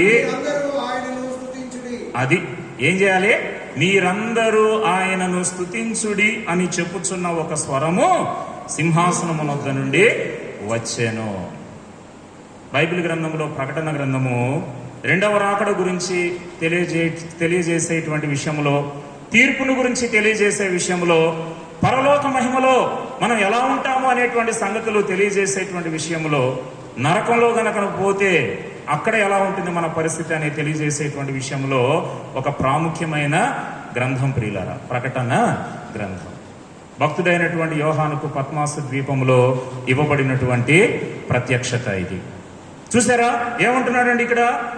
ఒక స్వరము వచ్చిందండి, సింహాసనము నుండి ఒక స్వరము సింహాసనమునొద్ద నుండి వచ్చెను. ఏంటి, ఎవరిని సంబోధిస్తూ ఉన్నారు అక్కడ అనంటే, మన దేవుని దాసులారా అని రాయబడింది. ఎవరంట వాళ్ళు? దేవుని దాసులారా. అంటే ఏంటి? మన దేవుని దాసులారా, ఆయనకు భయపడు వారలారా, ఆయనకు భయపడు వారలారా, కొద్దివారేమి గొప్పవారేమి, మీరందరూ ఆయనను స్తుతించుడి. అంటే ఇప్పుడు ఈ రోజున మనము స్వపరీక్ష చేసుకోవాలి. ఏంటంటే, అబ్రహాము వలె నేను దేవునికి భయపడుతున్నానా? యోసేపు వలె నేను దేవునికి భయపడుతున్నానా? షిఫ్రా పూయా వలె నేను దేవునికి భయపడుతున్నానా అనేది, ఆ సిలువ మీద బందిపోటు దొంగ పలికినట్లుగా తాను తన జీవితంలో దేవుని భయం కలిగి ఉన్నట్లు మనము కలిగి ఉండగలుగుతూ ఉంటున్నామా అనేటువంటిది ఒక్కసారి ఇప్పుడు మన జీవితంలో మనము స్వపరీక్ష చేసుకోవాలి అనంటే, వాక్యానుసారంగా దేవుడు మనకిస్తూ ఉన్నటువంటి హెచ్చరిక ఏంటంటే, ఆయనకు భయపడు వారలారా, మీరందరూ ఆయనను స్తుతించుడి, మీరందరూ ఆయనను స్తుతించుడి. ఎవరైతే దేవునికి భయపడతారో వారు ఏం చేస్తారంట? ఇప్పుడు చెప్పండి. దేవునిని స్తుతిస్తారు ప్రియులారా. దేవునిని స్తుతించే విషయంలో, దేవునిని ఆరాధించేటువంటి విషయంలో ఒకవేళ గనక మనం నిర్లక్ష్యంగా గనక ఉంటే, ఒకవేళ మనము నెగ్లిజెన్స్ కలిగిన వారంగా గనక మనం ఉంటే, ప్రభువును ఆరాధించే, ప్రభువుని స్తుతించే విషయంలోనే మనకు నిర్లక్ష్యత ఉంది అని అంటే ప్రియులారా, మనం ఎంత దిగజారిపోతూ ఉంటున్నామో ఒకసారి మనం జ్ఞాపకం చేసుకోవాలి. స్వపరీక్ష మనము చేసుకోవాలి. మన దేవుని దాసులారా, ఆయనకు భయపడు వారలారా, మీరందరూ ఆయనను స్తుతించుడి. దేవునిని స్తుతించిన కొంతమంది వ్యక్తుల్ని మనం చూస్తే, చూడండి, వీళ్ళందరినీ మనం ఒక మాదిరిగా మనం తీసుకోవాలి. ఆది కాండములో ఒక వ్యక్తి మనకు కనబడుతూ ఉంటుంది. ఆది కాండములో దేవునిని స్తుతించగలిగినటువంటి వ్యక్తి 29వ అధ్యాయంలో మనం చూసినట్లయితే, ఆది కాండము 29వ అధ్యాయము 35వ వచనం. ఆది కాండము 29:35లో ఆమె మరలా గర్భవతి అయి కుమారుని కని ఈసారి యెహోవాను స్తుతించదననుకొని యూదా అను పేరు పెట్టెను. చూసారా, ఎవరండి అక్కడ స్తుతించింది? లేయా దేవుణ్ణి స్తుతించింది. ఎవరు జన్మించారు అప్పుడు? యూదా అనేటువంటి ఆ బిడ్డ జన్మించినటువంటి ఆ తరుణములో ఈమె అనుకుందంట, లేయా ఏమని అనుకుంది చెప్పండి? ఈసారి నేను యెహోవాను స్తుతించదను అని చెప్పి అనుకుందంట. అనుకున్నావా? ఈ ఆదివారం ఖచ్చితంగా నేను ప్రభువుని ఆరాధించాలి. ఎప్పుడైనా అనుకున్నావా? పెద్ద అయిన తర్వాత నేను ఇంజనీర్ కావాలి అని అనుకోని ఉంటావు. పెద్ద అయిన తర్వాత డాక్టర్ని కావాలి అని అనుకోని ఉంటావు. నా పిల్లలను అలా తయారు చేయాలి, ఇలా తయారు చేయాలి అని చెప్పి అనుకోని ఉంటావు. వ్యక్తిగతంగా ప్రియులారా, నీవెప్పుడైనా నువ్వు అనుకున్నావా, నేను ఈసారి ప్రభువును స్తుతించాలి, ఎప్పుడైనా వచ్చిందా అటువంటి తీర్మానం? ఎప్పుడైనా వచ్చిందా అటువంటి ఆ ఆలోచన? ఎన్నెన్ని విషయాలు మనం అనుకుంటాం కదండి, ఎన్నెన్ని విషయాలు మనం అనుకుంటాం. ఒక ధనవంతుడు అనుకున్నాడు, మనకు తెలుసు అనుకున్నాడు, నా ప్రాణముతో ప్రాణమా తినుము త్రాగుము సంతోషించుము సుఖించుము అని చెప్పి చెప్పుకొందును అని అనుకోనేను అనుకున్నాడు అంతే. అనుకున్నది జరిగిందా? అనుకున్నది సాధ్యమైందా? ఇప్పుడు లేయా అనుకుందంట. ఏమనుకుంది? లేయా ఏమనుకుందంటే సర్వలోక సృష్టికర్తను ఆరాధించాలనుకుంది, ఆ సృష్టికర్తను స్తుతించాలనుకుంది. కారణం ఏంటంటే ప్రియులారా, తనలో కృతజ్ఞత కలిగినటువంటి అనుభవం. తన జీవితంలో తాను ఎదుర్కొన్న సమస్య ఏంటి చూడండి. ఆదికాండం 29వ అధ్యాయంలో ఆమె ఏం చేయబడుతుంది అని అంటే 31వ వచనం, లేయా ద్వేషింపబడుట యెహోవా చూచి ఆమె గర్భము తెరిచెను. ఇప్పుడు 32వ వచనము, లేయా గర్భవతి అయి కుమారుని కని యెహోవా నా శ్రమను చూచి ఉన్నాడు. ఆమె తన జీవితంలో తాను జబ్బు కండ్లు కలిగినటువంటి స్త్రీ కాబట్టి ప్రియులారా, తాను ఏం చేయబడుతుందంట? ద్వేషించబడుతూ ఉంది. ప్రజల చేత ద్వేషించబడుతూ ఉంది. భర్త చేత ద్వేషించబడుతూ ఉండవచ్చు, ప్రజల చేత ద్వేషింపబడుతూ ఉండవచ్చు. కానీ ఏం చేశాడు దేవుడు? ఏం చేశాడంట దేవుడు? ఆమె యొక్క శ్రమను చూచి ఉన్నాడు. దేవుడు ఆమె శ్రమను చూశాడు కాబట్టి, ఆమె పడుతున్నటువంటి వేదనను దేవుడు చూశాడు కాబట్టి ఇప్పుడు అనుకుందంట. ఏమని అనుకుంది? నా శ్రమను నా దేవుడు చూస్తున్నాడు కాబట్టి నేను దేవుని స్తుతించదను అని చెప్పి అనుకుందంట. తర్వాత ఇంకెందుకు అనుకుంది? దేవుడి విషయమై స్తుతించాలని ఎందుకు అనుకుంది అని అంటే 33వ వచనం, ఆమె మరలా గర్భవతి అయి కుమారుని కని నేను ద్వేషింపబడితినన్న సంగతి యెహోవా విన్నాడు గనుక. అంటే దేవుణ్ణి ఎందుకు స్తుతిస్తుంది అనంటే, దేవుడు నా శ్రమను చూస్తూ ఉన్నాడు, దేవుడు నా పరిస్థితిని గురించి ఆయన వింటూ ఉన్నాడు. నేను ద్వేషించబడుతున్నాను అనేటువంటి సంగతిని దేవుడు విన్నాడు గనక, అంటే నా దేవుడు చూచేవాడు, నా దేవుడు నా గురించి వినేవాడు. అటువంటి ఆ నిశ్చయత కలిగింది కాబట్టి ప్రియులారా, ఆమె అనుకుందంట, ఈసారి నేను యెహోవాను స్తుతించదను. దేవుడు ఆమె యొక్క గర్భాన్ని ఎంతగా దీవించినాడు అనంటే, ఆమె యొక్క గర్భాన్ని ఎంతగా ఆశీర్వదించినాడు అనంటే, యాకోబుకు ఈ లేయాకు 4వ కుమారుడుగా యూదా పుడతాడు. చూడండి, 4వ కుమారుడుగా యూదా పుడతాడు. ఈ యూదా గోత్రములో నుంచే ఎవరు వచ్చారు? యేసు ప్రభువారు వచ్చారు. చూసారా, యూదా గోత్రములో నుండే యేసు ప్రభువారు వచ్చారు. అంటే లేయా గర్భాన్ని దేవుడు ఎంత దీవించాడు, లేయా గర్భాన్ని ఎంత ఆశీర్వదించాడు. జనులు ద్వేషిస్తూ ఉన్నారు లేయాను, కానీ లేయాను దేవుడు దీవించాడు. జనులు అసహ్యించుకుంటున్నారు లేయాను, కానీ దేవుడు లేయాను ఆశీర్వదించాడు. ఆమె యొక్క ఆ గర్భమును ఆధారంగా చేసుకున్నాడు. చూడండి, దేవుడు ఎంత కనికరం కలిగిన వాడు. చూడండి, మనుషులు ద్వేషిస్తూ ఉన్నటువంటి వారిని ఆయన ప్రేమిస్తాడు ప్రియులారా. మనుషులు తృణీకరిస్తూ ఉంటున్నటువంటి వారిని దేవుడు దగ్గరికి తెస్తాడు. కనుక ఈసారి అనుకుందంట ఆమె అనుకుంది ఏమని? ఈసారి నేను యెహోవాను స్తుతించదను అని చెప్పి అనుకుంది.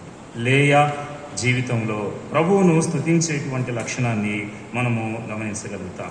ఇంకా చూడండి ప్రియులారా, దేవుణ్ణి స్తుతించేటువంటి విషయం ఇంకా మనం గమనించినట్లయితే కీర్తనల గ్రంథములో యెహోవాను స్తుతించుడి అనేటువంటి పదము మనకు పలు పర్యాయాలు మనకు కనబడుతూ ఉంటుంది. చూడండి, ఎక్కడెక్కడ మనం గమనిస్తామో యెహోవాను స్తుతించుడి అనే పదం. కీర్తనల గ్రంథము 106వ కీర్తనను గమనించండి. కీర్తనల గ్రంథం 106వ కీర్తన 1వ వచనము మనం చూస్తే యెహోవాను స్తుతించుడి అనే వచనంతో స్టార్ట్ అయింది. 48వ వచనం అంటే ఆఖరి వచనాన్ని మనం గమనిస్తే యెహోవాను స్తుతించుడి అనేటువంటి మాటతోటి కంప్లీట్ అయిపోయింది, ఎండ్ అయిపోయింది. అంటే యెహోవాను స్తుతించుడి అనే మాటతో స్టార్ట్ అయింది. యెహోవాను స్తుతించుడి అనే మాటతోటి ఈ 106వ కీర్తన ఎండ్ అయిపోయింది. తర్వాత ఇంకా చూడండి 113వ కీర్తన మనం గమనిస్తే 113వ కీర్తన కూడా యెహోవాను స్తుతించుడి అనే పదంతో స్టార్ట్ అయింది. తర్వాత యెహోవాను స్తుతించుడి అనే పదంతో క్లోజ్ అయిపోయింది. తర్వాత 135వ కీర్తనను కూడా మనం చూస్తే యెహోవాను స్తుతించుడి అనే పదంతో స్టార్ట్ అయింది. ఆఖరి వచనం యెహోవాను స్తుతించుడి అనే పదంతో ఎండ్ అయిపోయింది. అంటే ఈ కీర్తనలు ప్రియులారా 106వ కీర్తన కావచ్చు, తర్వాత 113వ కీర్తన కావచ్చు, తర్వాత 135వ కీర్తన కావచ్చు, ఇంకా 146 నుంచి మనం గమనిస్తే 146, 147, 148, 149, 150 ఈ కీర్తనలన్నీ కూడా ఇప్పుడు నేను చెప్పిన ఈ కీర్తనలన్నీ కూడా యెహోవాను స్తుతించుడి అనే పదంతో స్టార్ట్ అవుతుంది. యెహోవాను స్తుతించుడి అనే పదంతో ఎండ్ అయిపోతుంది. అంటే దేవునిని స్తుతించేటువంటి విషయము భక్తులు ఇన్నిసార్లుగా అక్కడ కీర్తనల గ్రంథంలో చెప్తూ ఉంటున్నారు అని అంటే మానవుని జీవితంలో దేవునికి భయపడేటువంటి వాని యొక్క జీవితంలో దేవునిని స్తుతించుట ఎంత ప్రాముఖ్యమైనటువంటి లక్షణమో మనము గుర్తెరగాలి ప్రియులారా. ఈ రోజున నిజంగా మనలో దేవుని భయం ఉందా? దేవునిని మనము ఆరాధించగలుగుతున్నామా? దేవునిని మనము స్తుతించగలుగుతూ ఉంటున్నామా? ఏదో నామకార్థంగా కాసేపు వచ్చేసి మందిరంలో కూర్చొని వెళ్ళిపోవడం కాదు ప్రియులారా. ఎందుకు మనకు ఆరాధన కొరకే ఒక ప్రత్యేకమైనటువంటి సమయం ఎందుకు ఇవ్వబడుతుంది దేవుని సన్నిధిలో? భక్తులు చూడండి, స్తుతించేటువంటి విషయము ఎలా ఉండాలి, ఎలా స్తుతించాలి అనేటువంటి సంగతులు మనం గమనిస్తే కొన్ని సంగతులు మనం చూద్దాం. చూడండి, కీర్తనల గ్రంథము 34వ కీర్తన 1వ వచనములో ఎప్పుడు స్తుతించాలి అక్కడ రాయబడింది. చదవండి, 34వ కీర్తన 1వ వచనము. నేను ఎల్లప్పుడూ యెహోవాను సన్నుతించేదను. ఎప్పుడంటే అండి చెప్పండి, ఎప్పుడు సన్నుతించాలి, ఎప్పుడు స్తుతించాలి?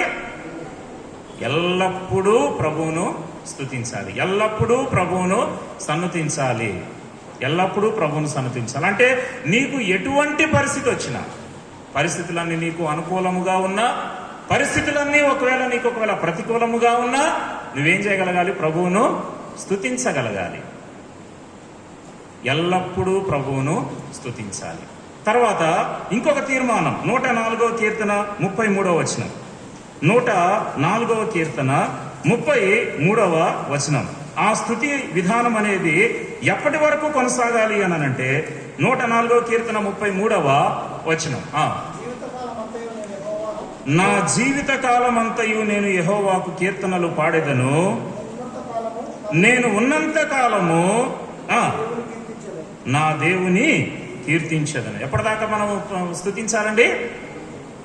ఉన్నంత కాలం అంట. నేను ఉన్నంత కాలము నా దేవుణ్ణి నేను స్తుతించగలగాలి. నేనున్నంత కాలము ఒకవేళ నాకు సుఖం అనేది ఉండకపోవచ్చేమో, మనం ఉన్నంత కాలము కూడా మనకి ఎల్లప్పుడూ సుఖాలు ఉండకపోవచ్చేమో, కానీ ఉన్నంత కాలము కూడా నీకున్న ప్రతి పరిస్థితిలో ప్రభువును స్తుతించగలిగితే నువ్వు అపవాది మీద విజయాన్ని సాధించగలుగుతావు. ఎల్లప్పుడూ ప్రభువును స్తుతించగలగాలి. తర్వాత ఉన్నంత కాలము ప్రభువును స్తుతించగలగాలి. తర్వాత ఇంకా కొన్ని విషయాలు చూద్దామా?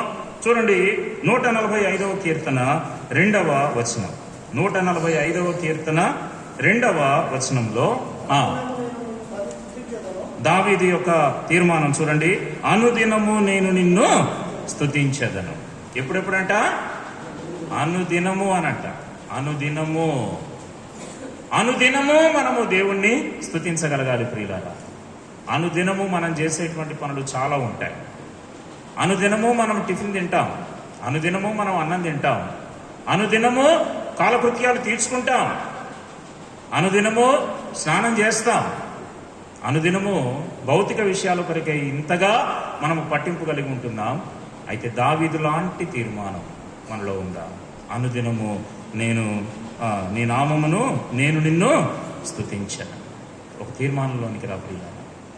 దావీదు బైబిల్ గ్రంథం అంతట్లో కూడా మనం పరీక్ష చేస్తే దేవునిని స్తుతించేటువంటి విషయంలో ఒక ప్రత్యేకమైనటువంటి వీరుడిగా మనము గమనించగలుగుతాం. అందుకనే తన పరిపాలనా సమయంలో ప్రభువును స్తుతించటానికి కూడా ఒక టీంని కూడా తాను ఏర్పాటు చేశాడు దావీదు. కొంతమందిని ఏర్పాటు చేశాడు దావీదు. దావీదుకు తెలుసు ప్రభువును స్తుతిస్తే ఎంత విషయాలు విశ్వాసకి దేవుడు ఇస్తాడనేటువంటిది దావీదు ఎరిగినటువంటి వాడు. ప్రియులారా, ఎల్లప్పుడూ ప్రభువును స్తుతిద్దాం. తర్వాత మనం ఉన్నంత కాలం ప్రభువును స్తుతిద్దాం. తర్వాత అనుదినము ప్రభువును స్తుతిద్దాం. తర్వాత చూడండి, కీర్తనల గ్రంథము 27వ కీర్తన, 26వ కీర్తన. కీర్తనల గ్రంథము 26వ కీర్తన 12వ వచనం. కీర్తనల గ్రంథము 26వ కీర్తన 12వ వచనం. సమభూమిలో నా పాదము నిలిపి సమభూమిలో నా పాదము నిలిపి ఉన్నాను, సమాజములో యెహోవాను స్తుతించుచు. సమాజములలో యెహోవాను స్తుతించదని. ఎక్కడంట చెప్పండి? సమాజములలో. నేను ఇంటి దగ్గర ప్రభువుని ఆరాధిస్తానులేండి అని అనటం కాదు. సమాజంలోనికి వచ్చినప్పుడు నీ ప్రభువును ఎలా ఘనపరచగలుగుతున్నావు? సమాజంలోనికి వచ్చినప్పుడు నీ దేవుణ్ణి నీవు స్తుతించగలుగుతూ ఉన్నావా? ప్రియులారా, దావీదు ఏం చేశాడండి? సమాజములలో యెహోవాను స్తుతించదను అని చెప్పి అంటూ ఉన్నాడు. దేవుని స్తుతించే విషయంలో నీ తీర్మానం ఆ రీతిగా ఉండాలి. దావీదు రహస్యమైనటువంటి క్రైస్తవుడు కాదు. ఏదో రహస్యంగా బ్రతుకుతున్నటువంటి క్రైస్తవుడు కాదు ప్రియులారా. రహస్యంగా ప్రార్థనలు చేసే వాడు మాత్రం కాదు. రహస్యంగా ప్రార్థనలో ఉండేవాడు కాదు. రహస్యంగా ఆరాధనలో ఉండేవాడు కాదు. ప్రజల ఎదుటకు వచ్చినప్పుడు కూడా బహిరంగంగా కూడా ప్రభువును గణపరచగలిగిన వాడు. అందుకనే మందస్థాన్ని తీసుకుని వెళుతూ ఉంటే సమూయేలు 2వ గ్రంథం 6వ అధ్యాయంలో ఏం చేశాడంట? దావీదు శక్తి కొలది నాట్యం చేశాడంట. చూశారండి? శక్తి కొలది దావీదు నాట్యం చేశాడు. దేవుని సన్నిధిలో ఆరాధిస్తూ ఉన్నాడు తన యొక్క నాట్యం ద్వారా. అందుకనే దావీదును అంత గొప్పగా దేవుడు ఆశీర్వదించాడు. ప్రజల మధ్యలో ఉన్నప్పుడు నేను నాట్యం చేస్తే, నేను డాన్సులు వేస్తే ప్రజలు ఏమనుకుంటారో ఏమో, నా సింహాసనానికి ఏమైనా మచ్చబడుతుందో ఏమో, నేనేమన్నా జనాలకు చీపైపోతానో ఏమో అని అనుకోలే. Of course he was a king. Of course తను ఒక రాజే. అయినా సరే ప్రియులారా, దేవుని మందసం ఎదుట ఒక సామాన్యమైనటువంటి వ్యక్తిగా తను తాను నాట్యానికి అప్పగించుకున్నాడు అక్కడ ప్రభువును స్తుతించడానికి. కాబట్టి అంటున్నాడు ఇక్కడ, సమాజములలో యెహోవాను స్తుతించదను. తర్వాత ఇంకా చూడండి, 145వ కీర్తనలో కూడా మరొక విషయానికి మనం 150వ కీర్తన మొదటి వచనం. 150వ కీర్తన మొదటి వచనము. యెహోవాను స్తుతించుడి, ఆయన పరిశుద్ధాలయమునందు. చూసారండి? ఆయన పరిశుద్ధాలయములో మనం వచ్చినప్పుడు ఏం చేయాలంటే దేవుణ్ణి స్తుతించాలి. ఆరాధిస్తున్నావా? ఆదివారము దేవుని మందిరానికి వచ్చినప్పుడు ఆరాధించగలుగుతూ ఉన్నావా? కొంతమంది వస్తారు, సంవత్సరాల తరబడి అయిపోయి ఉంటుంది రక్షణ పొంది, కనీసం ఆరాధన చేయటం రాదు. ప్రభు మందిరంలోకి వచ్చినప్పుడు కనీసం ధైర్యంగా ఎలుగెత్తి ప్రభువును ఆరాధించలేరు. నువ్వేదో మంచి మంచి వాక్చాతుర్యంతో నువ్వు ఆరాధించాల్సినటువంటి అవసరం లేదు ప్రియులారా. దేవుడు నువ్వు ఎలాంటి గ్రామర్ వాడుతున్నావు అనేది దేవుడు చూడ్డు. ఎట్లాంటి మనసుతో నువ్వు ప్రార్థన చేస్తున్నావు అనేది ప్రభువు చూస్తాడు. ఆయన పరిశుద్ధాలయమునందు ఏం చేయాలంటే దేవుణ్ణి స్తుతించాలి. ఎల్లప్పుడూ ప్రభువును స్తుతించటం నేర్చుకుందాం. మనము ఉన్నంత కాలము ప్రభువును స్తుతించటం నేర్చుకుందాం. అనుదినము మన ప్రభువుని మనం స్తుతించటము మనం నేర్చుకుందాం. సమాజములలో వచ్చినప్పుడు కూడా ప్రభువుని స్తుతించడం నేర్చుకుందాం. దేవుని ఆలయంలోనికి వచ్చినప్పుడు ప్రభువుని స్తుతించడము మనం నేర్చుకుందాం ప్రియులారా. కారణం ఏంటి? ఎందుకు ఈ విషయాన్ని మనం నేర్చుకోవాలి అని అంటే, ఆయనకు భయపడు వారలారా ఏ లక్షణం ఉండాలి మీలో? మీరందరూ ఆయనను స్తుతించుడి. ఈ రోజున నువ్వు ఆరాధించగలిగే భక్తునిగా ఉండగలుగుతూ ఉంటే నువ్వు దేవునికి భయపడుతున్నట్లే. లేదు అనంటే ప్రియులారా, నీలో దైవ భయం లేదు. దేవుని మందిరానికి వచ్చేటప్పుడు కూడా ప్రియులారా, ఎప్పుడో ఆరాధన అంతా అయిపోయిన తర్వాత వచ్చి నువ్వు కూర్చుంటే నీకు అసలు దేవుని భయం లేనట్లే. నువ్వైనా నేనైనా ఎవరమైనా సరే దేవుని మందిరంలో ఆరాధన ప్రత్యేకత ఏంటో మనము గుర్తించగలగాలి. ఆరాధన యొక్క విశిష్టత ఏంటో మనము గుర్తించగలగాలి. ఎప్పుడో వచ్చేస్తారు కొంతమంది, ఎప్పుడో ఆరాధన అంతా అయిపోయేటానికి వచ్చి కూర్చుంటారు. ఎందుకంటే నువ్వు ఆరాధన చేయకుండా అసలు నువ్వు ఆరాధన వర్తమానమే వినవు, ఆరాధనలో నువ్వు పాలు పొందవు. మళ్ళీ ఏ ధైర్యంతో నువ్వు మళ్ళీ బల్ల తీసుకుంటావు? ఆదివారం మన ప్రత్యక్షత ఏంటి? ఆరాధన చేయాలి, తర్వాత ఏం చేయాలి? బల్ల తీసుకోవాలి. అవునా? నువ్వు ఆరాధనకే నువ్వు ప్రాముఖ్యత ఇవ్వలేనప్పుడు అసలు నువ్వు బల్ల ఎందుకు తీసుకుంటున్నావు? ఉందా నీకు అసలు అధికారం ఉందా? నీకు అర్హత ఉందా? నేర్చుకుందాం ప్రియులారా. దావీదు లాంటి లక్షణాలు మన జీవితంలో కూడా కలిగి ఉన్నారు. లేయా అనుకున్నదంట ఏమని? ఈసారి నేను యెహోవాను స్తుతించదను. దావీదు కూడా తన తీర్మానం, అనుదినము నేను ఎల్లప్పుడూ నా ప్రభువును నేను స్తుతిస్తానని చెప్పి అనుకున్నాడు. దానియేలు జీవితాన్ని చూడండి. దానియేలు గ్రంథం 6వ అధ్యాయం. దానియేలు గ్రంథము 6వ అధ్యాయం 10వ వచనం చదవండమ్మా. దానియేలు గ్రంథం 6వ అధ్యాయము 10వ వచనము. దానియేలు గ్రంథం 6వ అధ్యాయం 10వ వచనం. ఇట్టి శాసనము సంతకము చేయబడినని దానియేలు తెలుసుకునినను అతడు తన ఇంటికి వెళ్ళి యథాప్రకారముగా అనుదినము ముమ్మారు మోకాళ్ళుని తన ఇంటి పైగది కిటికీలు యెరూషలేము తట్టునకు తెరవబడి ఉండగా తన దేవునికి ప్రార్థన చేయుచు ఆయనను స్తుతించుచు వచ్చెను. ఎలా జరిగిందంట? తన జీవితంలో ప్రార్థన గాని స్తుతి గాని ఎలా ఉంది అని అంటే యథాప్రకారంగా. శాసనము రానప్పుడు ఎలా ప్రభువును స్తుతించాడో, శాసనము రానప్పుడు ఎలా ప్రభువునకు ప్రార్థన చేశాడో, శాసనం వచ్చిన తర్వాత కూడా ఆ స్తుతి ఆగలేదు, ఆ ప్రార్థన కూడా ఆగలేదు. యథాప్రకారంగా. ఆ గ్రాఫ్ అనేది పడిపోలేదు ప్రియులారా. గ్రాఫ్ అనేది పడిపోలేదు. పరిస్థితులను బట్టి దిగజారిపోలేదు. పరిస్థితులను బట్టి ఫుల్ స్టాప్ పడలేదు దానియేలు యొక్క జీవితానికి. ఆ స్తుతి గాని ఆ ప్రార్థన గాని.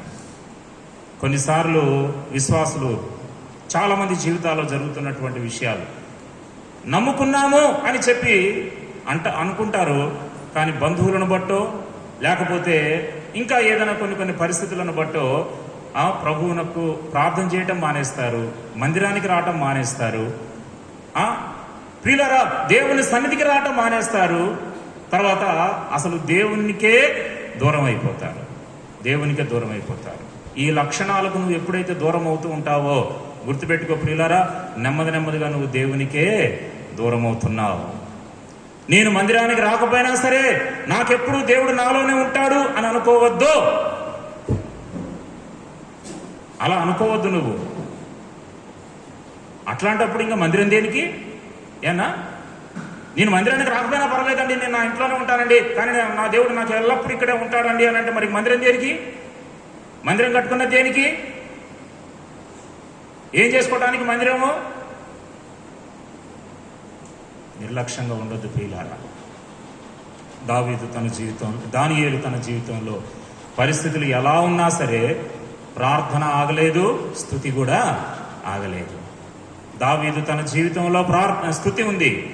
తర్వాత ఆ యొక్క లేయా తన జీవితంలో అనుకుందంట, నేను యెహోవాను స్తుతిస్తాను అని చెప్పేసి అనుకుంది. చక్కటి తీర్మానం.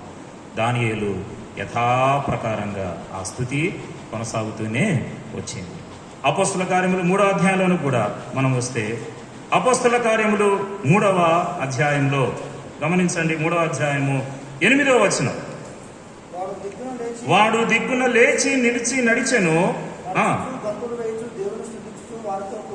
నడుచుచు గంతులు వేయుచు దేవుని స్తుతించుచు వారితో కూడా దేవాలయములోనికి వెళ్ళాను. ఏం చేశాడు? నడుచుచు గంతులు వేయుచు దేవుణ్ణి స్తుతించుచు ఎక్కడికి పోయాడు? దేవాలయంలోనికి వెళ్ళాడు. చూడండి, అంటే దేవాలయమునకు వస్తున్న వారికి ఉండాల్సిన లక్షణం ఏంటంటే చెప్పండి, ఇప్పుడు ప్రభువును స్తుతించాలి. అంతవరకు శృంగారమును దేవాలయపు ద్వారమునొద్ద ఉన్నటువంటి వాడే, మందిరం లోపలికి వచ్చిన వాడు కాదు, దేవుని వాక్యం విన్నటువంటి వాడు కాదు. చూడండి, అక్కడ స్తుతించటానికి గమనించండి ప్రియులారా, వాడు దేవుణ్ణి స్తుతించటానికి ఏమైనా ఆరాధన వర్తమానం విన్నాడండి ఆ వ్యక్తి? ఆరాధన వర్తమానం కూడా తానేమి వినలేదు. అయినా సరే చూడండి ప్రియులారా, ఆరాధన వర్తమానము వినకపోయినా సరే, ఆరాధన వర్తమానం యొక్క ప్రత్యక్షత తనలో లేకపోయినప్పటికీ కూడా తను ఏం చేశాడంటే తన జీవితంలో తనకు దేవుడు చేసినటువంటి మేలులను బట్టి ప్రభువుని ఏం చేస్తున్నాడు? అక్కడ స్తుతిస్తూ ఉన్నాడు. అలా అని ఆరాధన వర్తమానం అయిపోయిన తర్వాత వద్దాంలే అని అనుకోవద్దు. దాని అర్థం అది కాదు. దాని అర్థము అది కాదు ప్రియులారా. నేను చెప్పేది ఏంటంటే అక్కడ ఎన్నో వర్తమానాలు విని ప్రభువును ఆరాధించినటువంటి వ్యక్తిగా తాను లేడు అక్కడ.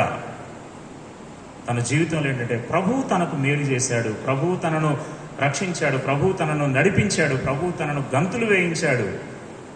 ఆ కృతజ్ఞతతో ప్రభువుని అక్కడ స్తుతిస్తూ ఉంటూ ఉన్నాడు. గంతులు వేయచ్చు, దేవుని స్తుతించచ్చు. ఏం చేశాడంట? వారితో కూడా దేవాలయంలోనికి వెళ్ళాను. నిజంగా దేవుని భయం గనక మనలో ఉంటే 10 మంది కుష్ఠరోగుల గురించి కూడా మనకు తెలుసు.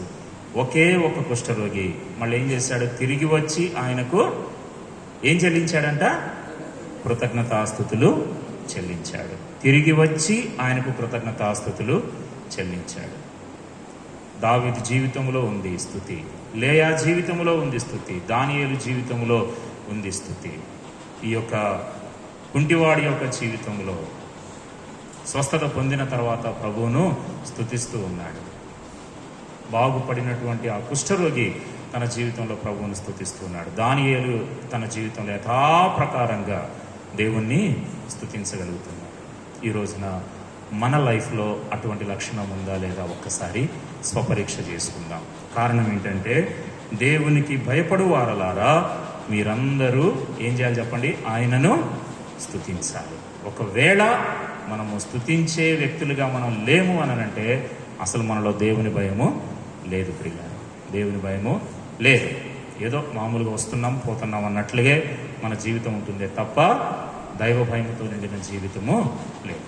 కాబట్టి ఎవరు ధన్యులు అనంటే మరొకసారి ఆ వాక్యం చదువుకుందాం. సామెతల గ్రంథం 28వ అధ్యాయంలో 3వ అంశముగా మనం చదువుకున్నాము. సామెతల గ్రంథం 28వ అధ్యాయము 14వ వచనము. ఎవరు ధన్యులు? అందరం కలిసి చదువుకుందాం. నిత్యము భయము కలిగి ప్రవర్తించువాడు ధన్యుడు. ప్రవర్తించువాడు ధన్యుడు. కాబట్టి ఎవరైతే దైవ భయముతో జీవిస్తారో వాళ్ళు ధన్యులు. ప్రియులారా, ఆ దైవ భయము ఉన్నటువంటి వాడు ఏమవుతాడు? ఏం చేస్తాడు? దేవునిని స్తుతిస్తాడు. ఈ మొదటి లక్షణము మన జీవితంలో కొనసాగునట్లుగా దేవుని భయముతో ఆయనను ఆరాధించేటువంటి పూజారులముగా మనం ఉండగలగాలి. పూజారులంగా మనం ఉండగలగాలి. పూజారి అంటే ఏం చేసేవాడండి? పూజారి ఏం చేస్తాడు? పూజ చేస్తాడు కదా. ప్రభువును పూజించడం, ప్రభువును స్తుతించడం. తూర్పు దేశపు జ్ఞానులు వచ్చి ఏం చేశారంట? ఆయనను పూజించి పూజ చేశారు. పూజ చేయటం అంటే ప్రభువును స్తుతించడం అండి, ప్రభువును ఆరాధన చేయటం. దేవుని భయముతో ఉన్నటువంటి వాడిగా మనము ఉండగలిగినట్లుగా మన జీవితాలు ప్రభువుకు అప్పగించుకుందాం. భయము హెబ్రూ భాషలో ఏమని చెప్పాను చెప్పండి? హెబ్రూ భాషలో ఏంటి? ఈరా. హెబ్రూ భాషలో ఈరా. గ్రీకు భాషలో భయం అంటే ఫోబోస్ అనంటే భయం. లాటిన్ భాషలో భయం అనంటే టీమోర్ అంటే టీమోర్ అనంటే భయం. కనుక మన జీవితంలో కూడా దైవ భయము కలిగి ఉంటూ ఆయనను స్తుతించేటువంటి బిడ్డలంగా మనల్ని కూడా దేవుడు తయారు చేయనుగాక. ఆ రీతిగా మన జీవితాలు ప్రభువుకు అప్పగించుకుందాం. మోకాళ్ళ మీదకి వద్దాం, ప్రార్థన చేసుకుందాం.